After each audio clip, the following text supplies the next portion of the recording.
Question था, ये structure of atom ये पूरा हो चुका।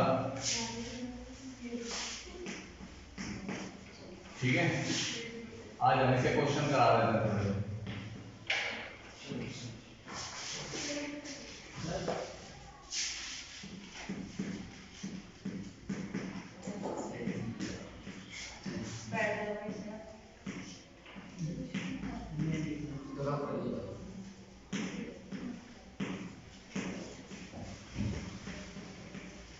NCERT question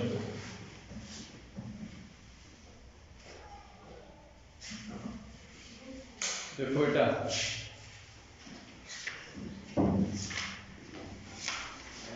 structure of atom जो है चैप्टर पूरा हो गया आपका।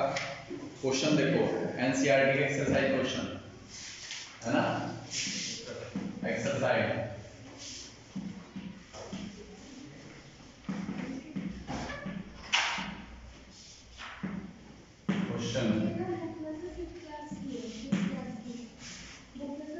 देखो बेटा, पहला क्वेश्चन है compare the property of electron, protons and neutrons. आपको मैं बता चुका कि इलेक्ट्रॉन, प्रोटॉन और न्यूट्रॉन की डिस्कवरी किसने की थी, याद है आपको?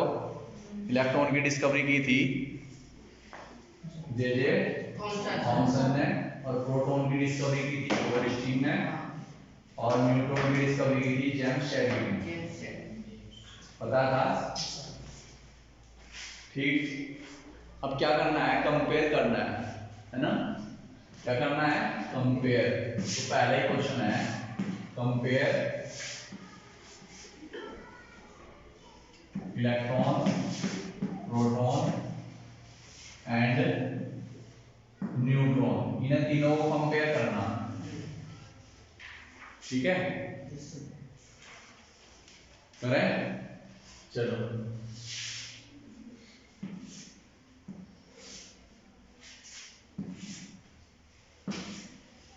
देखो,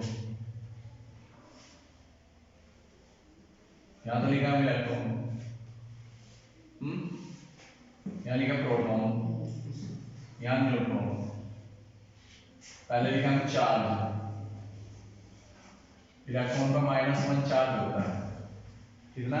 -1 चार्ज होता है। प्रोटॉन का +1 चार्ज होता है, इस पर कोई चार्ज नहीं होता।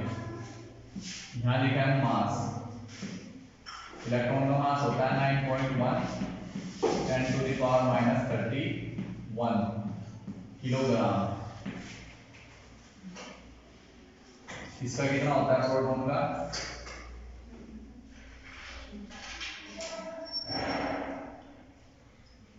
प्रोटॉन का वेट होता है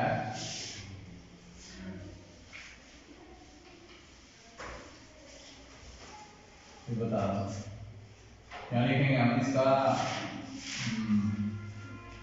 और इसका रिलेटिव मास, चार्ज हो गया, मास हो गया, और प्रेजेंस इसकी, ये कहाँ प्रेजेंस होता है ना?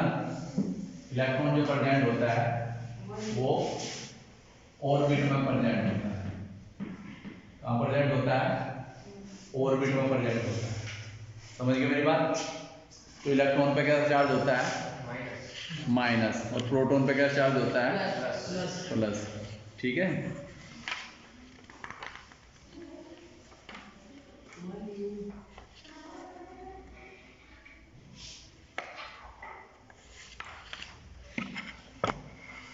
चलो मास वैसा लिख दो, अभी रिलेटिव मास लिख दो जो हाइड्रोजन के रेस्पेक्ट में निकाला जाता है।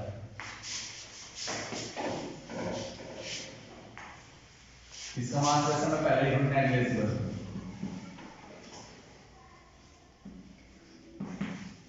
नेग्लिजिबल, या आप ये कह सकते हैं 1/1837 है ना, weight of hydrogen, weight of hydrogen. ये तो आप लिखे नेग्लिजिबल, इसका वेट नेग्लिजिबल होता है, ये कह सकते हैं हाइड्रोजन के वेट का 1837 टाइम्स कम होता है। इसका कितना होता है? इसका 1 होता है, प्रोटॉन का 1 होता है ना, तो इसका प्रोटॉन का 1 होता है, और न्यूट्रॉन का भी आप 1 मान रहे हैं। ठीक है, समझिए रिलेटिव मास है। ये कहाँ होता है? ये न्यूक्लियस में होता है।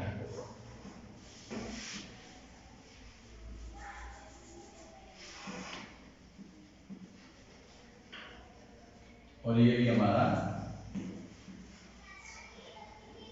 न्यूक्लियस में होता है। दोनों ही न्यूक्लियस में होते हैं। समझ गए मेरी बात? प्रोटॉन भी और न्यूट्रॉन भी। कोई कंफ्यूजन है यहाँ तक? है क्या? तो इनका डिफरेंस है। इसका जो मास होता है हाइड्रोजन के मास के बराबर होता है। हाइड्रोजन का 1 होता है, न्यूट्रॉन का 1 होता है। बस इसमें फर्क ये है कि न्यूट्रॉन का थोड़ा न्यूट्रॉन हैवी होता है। इन तीनों में सबसे ज्यादा हैवी कौन था? न्यूट्रॉन, और उसके बाद प्रोटॉन, और बिल्कुल नेग्लिजिबल जिसका वेट है वो होता है। ठीक है, बस इतनी ही प्रॉपर्टी आप कंपेयर करते हैं। बहुत सारी है वैसे, फंडामेंटल पार्टिकल तीनों ही है। Okay clear? तो ये तो पहले का आंसर था। दूसरा क्वेश्चन है हमारा, right the limitation of J Thomson model. ये लिमिटेशन आपको बता चुका, मैं लिखवा चुका है ना। बस ये क्वेश्चन थोड़ा सा अलग था इसलिए मैंने बता दिया। लिमिटेशन बता चुका मैं आपको। What are the limitation of Rutherford model of atom. Rutherford model की लिमिटेशन भी बता चुका मैं आपको, एक्सप्लेन भी करवा चुका, लिखवा भी चुका। फिर describe the Bohr model. Bohr model explain करवा चुका है ना, नोट भी करवा दिया था। फिर अगला क्वेश्चन है आपका, compare all propose model of the atom given in this chapter. फिर कंपेयर करनी, कंपेयर तो कर ही लोगे आप जब एक्सप्लेन कर रखे सारे मॉडल। उसके बाद summarise the rule of the writing distribution of electron in the various cell. ये भी बता चुका मैं आपको, 18 तक के 18 तक का इलेक्ट्रॉनिक कॉन्फ़िगरेशन बता चुका मैं। फिर define the valency by taking example of silicon and oxygen. ये बता रहा मैं, वैसे बता चुका इसे भी मैं, सिलिकॉन और ऑक्सीजन।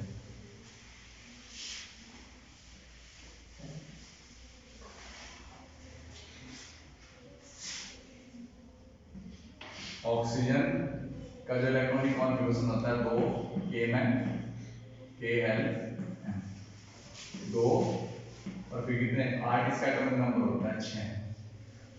फिर सिलिकॉन होता है 40, 2 8 और 4। तो इसकी वैलेंसी कितनी, ऑक्सीजन की वैलेंसी कितनी, 8 पूरा करने के लिए कितने चाहिए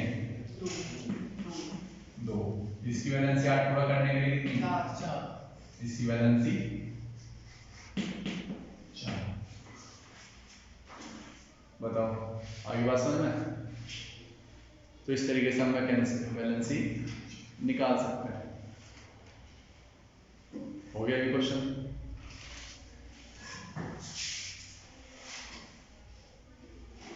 अब अगला है explain with examples atomic number. Atomic number बता चुका आपको, मास नंबर बता चुका, आइसोटॉप्स कल ही पढ़ाए थे, आइसोबार है ना, 2 यूज ऑफ आइसोटॉप्स बताए थे ना कल। आयोडीन का यूज कहाँ होता है बेटा, बताना आप, लिखने के लिए बताया था आपको। बताओ आयोडीन का जो आइसोटॉप्स होता है उसका इस्तेमाल कहाँ होता है, कोई भी बताओ आप। हाँ, गोइटर के ट्रीटमेंट में। और दूसरा कोबाल्ट का, हाँ सही है, समझ गए। तो ये यूज भी बता चुका मैं। अब लिखा सोडियम आयन Na+ है ना, has completely filled with K और L सेल। एक्सप्लेन। देखो क्वेश्चन है ये, देख लेना क्वेश्चन तो कौन सा है। इनने कहा कि Na+ जो है ना आयन, इसमें K और L पूरे फिल है। तो इसका जो इलेक्ट्रॉनिक, इसका जो एटॉमिक नंबर होता है 11 होता है। तो इसका इलेक्ट्रॉनिक कॉन्फ़िगरेशन लिखेंगे हम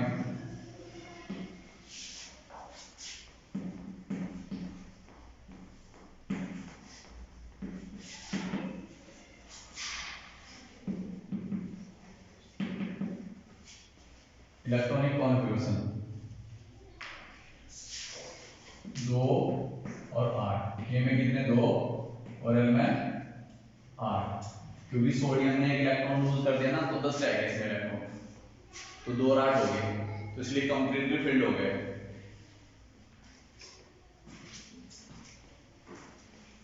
आगे समझ में? आगे देखो,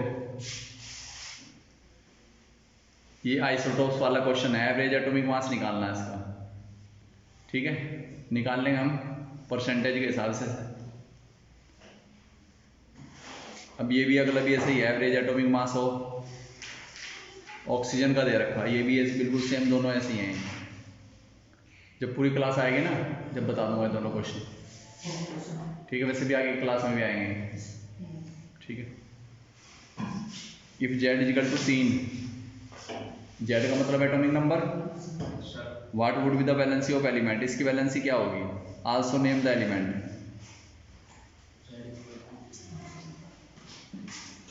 क्वेश्चन नंबर कौन सा है?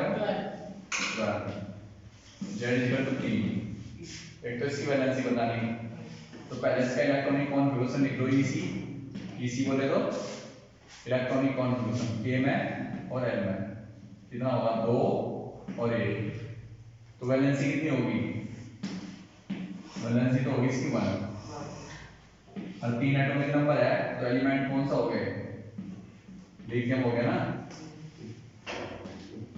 कौन सा, Li। दो चीज पूछी थी, दोनों बता दी।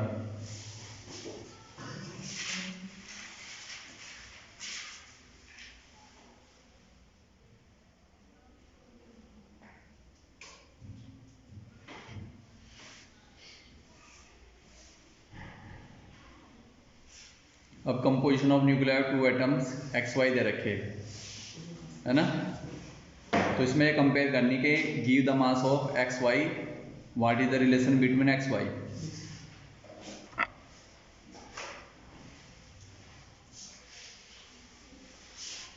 ये तो दे रखा,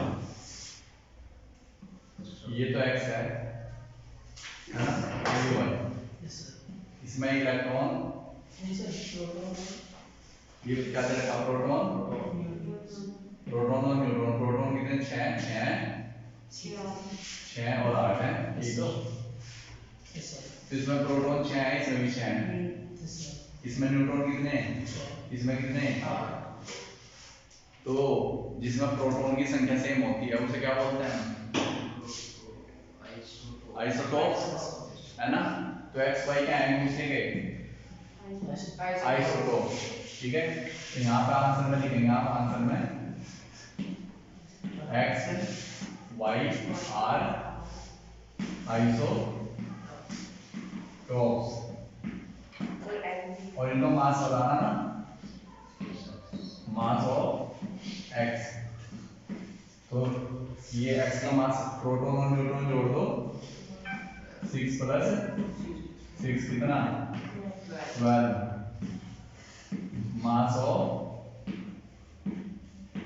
Y कितना 6 + 8 इक्वल टू कितना 14, हो गया क्लियर। तो इस तरीके से हम मास निकाल सकते हैं इनका।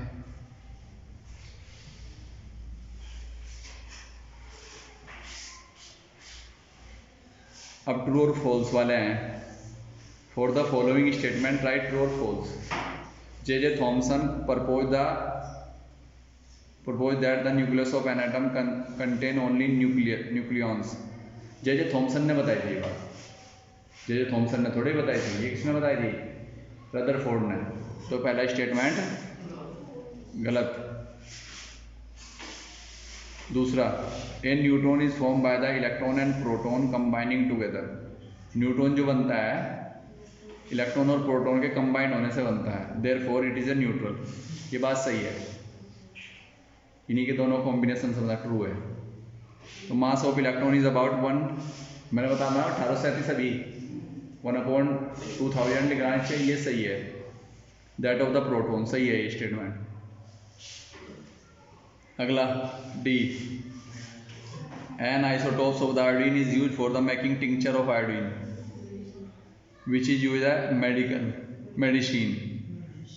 ठीक है, तो जो आइसोटोप्स होता है आयोडीन का, उसका तो इस्तेमाल वहाँ होता है गोइटर में, हैं? समझ गए? तो ये गलत है। हाँ, आयोडीन से टिंचर ऑफ आयोडीन बनता है, पर उससे नहीं बनता जो उसमें गोइटर में इस्तेमाल होता है। समझ गए? तो एक तरीके से सही भी हो सकता है, पर इसके चांस गलत के ज़्यादा हैं। ठीक है, क्योंकि वो आयोडीन गोइटर में इस्तेमाल होता है। अब अगला है Rutherford alpha particle scattering experiment was responsible for the discovery of. बताओ किसकी डिस्कवरी हुई थी इससे? रदरफोर्ड के अल्फा एक्सपेरिमेंट से डिस्कवरी किसकी हुई थी? न्यूक्लियस की, इलेक्ट्रॉन की, प्रोटॉन की और न्यूट्रॉन की। न्यूक्लियस की हुई थी ना? तो इसमें कौन सा पहला ऑप्शन सही है? दूसरा, आइसोटोप्स एन एलिमेंट, जो आइसोटोप्स होते हैं उनकी केमिकल प्रॉपर्टी क्या होती है? सेम होती है ना? तो देखो इसमें कौन सा है? सेम फिजिकल प्रॉपर्टी है ना? ये तो गलत बात है।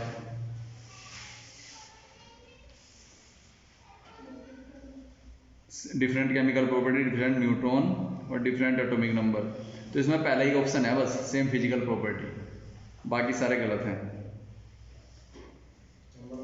Number of valence electron in chlorine 17 होता है इसका एटॉमिक नंबर।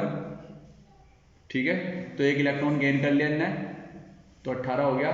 तो इलेक्ट्रॉनिक कॉन्फ़िगरेशन होगा 2 8 8, तो वैलेंस इलेक्ट्रॉन हो गया 8 बी ऑप्शन।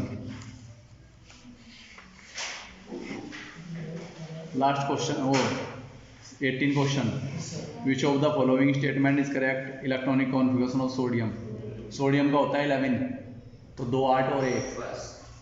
सेकंड ऑप्शन 2 8 और 1, कौन से में है? देखो डी में है ना?